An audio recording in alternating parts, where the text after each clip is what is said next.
Armenia's defense ministry reported a second ceasefire violation by Azerbaijani troops Wednesday evening, leaving one person injured and marking Azerbaijan's second alleged violation in the past 2 days. The ministry did not announce any injuries in Tuesday evening's alleged violation, but Hetk, a prominent and well-regarded Armenian news site, reported the shootout left one person wounded. Armenia's defense ministry has yet to comment publicly on those reports. It is the first time either side has reported a violation since a fragile ceasefire came into effect last Wednesday. That ended 2 days of fierce fighting in parts of eastern and southern Armenia. The United States played a key role in brokering the ceasefire, Armenian officials have suggested. Azerbaijan launched unprecedented attacks in Armenia proper last Tuesday, shelling 36 municipalities, including major population centers, marking a major escalation in hostilities. And airline tickets from Russia to Armenia quickly sold out for the coming days, while prices surged many times over, following Russian President Vladimir Putin's announcement Wednesday of a partial mobilization. Russian citizens are permitted to stay in Armenia for up to 180 days without an international passport. Partly for that reason, Armenia has emerged as one of the main destination countries for Russians choosing to relocate after Russia's full-scale invasion of Ukraine in February.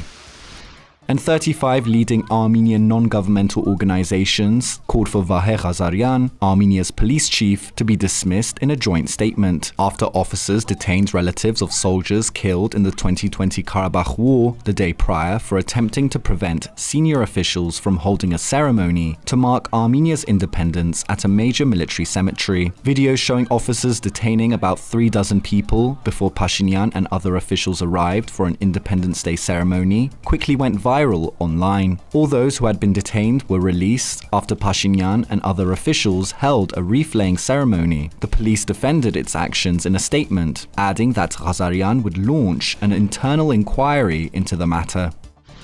And commercial banks in Armenia will decide for themselves on banning usage of the Russian Mir payment system. This was reported to CivilNet by the central bank. Information is circulating in the local media that the use of Mir payment cards have been stopped in Armenia since Wednesday, meaning cardholders cannot withdraw money from ATMs. In recent days, banks in Turkey, Kazakhstan, and Vietnam also refused to use the Mir payment system. According to experts, countries are refusing to cooperate with the Russian Mir system due to fear of US sanctions. The US Treasury Department has warned it may impose sanctions on non-Russian banks that accept Mir payment cards.